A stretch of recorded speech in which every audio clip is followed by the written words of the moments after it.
সেখানে আলোকসজ্জা হবে। এই ব্যবস্থাপনাটা করতে বাগেরহাটের প্রথমেই বলতে হয় জেলা ক্রীড়া সংস্থা সম্পাদক সাধারণ সম্পাদক জনাব খান হাবিবুর রহমান, তার ব্যবস্থাপনায় এই স্টেডিয়াম পরিষ্কার থেকে শুরু করে তার পুরো বাহিনী নিয়ে পৌরসভা নিয়ে করেছেন তিনি পরিষ্কার। এরপরেও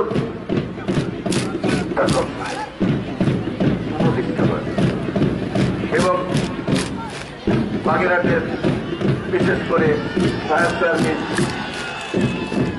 সড়ক জনপদ সবাই কিন্তু এই সহযোগিতায় কাজ করেছেন।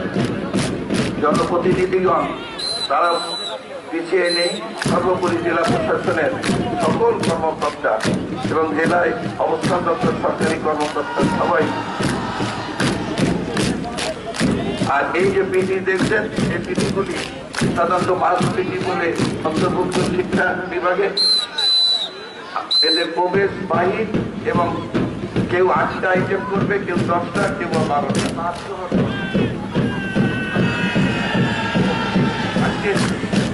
অনেক ধন্যবাদ। এখানে জুম্মা লেখা অসুবিধা মতো সময় দেওয়া হয়। আমি সংশোধন আমাদের জেলা প্রশাসক মহোদয় তার বক্তব্যে সুখী সমৃদ্ধ বাংলাদেশের কামনা করেছেন। তিনি আমাদের দেশকে উন্নতি ও প্রগতির পথে এগিয়ে নেওয়ার জন্য সবাইকে আহ্বান করেছেন।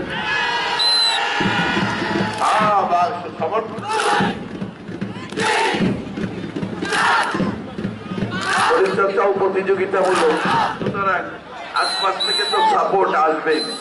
তো আমাদের সত্যিকার অর্থে আজ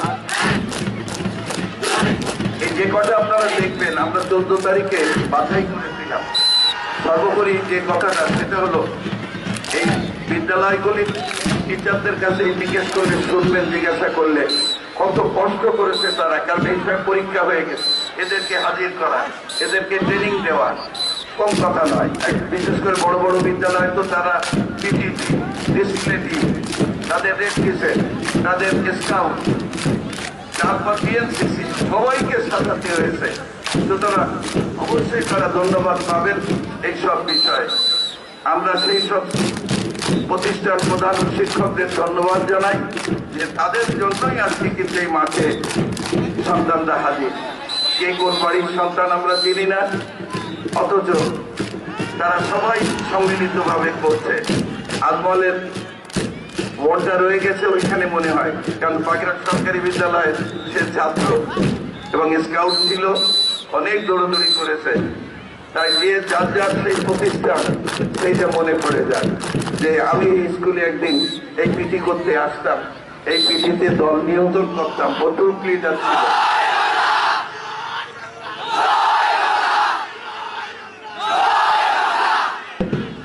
সবরুল ভাইয়ের সময় রক্ষক বাঁশি দিয়ে দেবেন।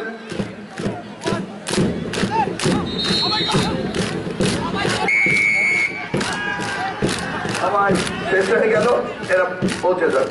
পরবর্তী দল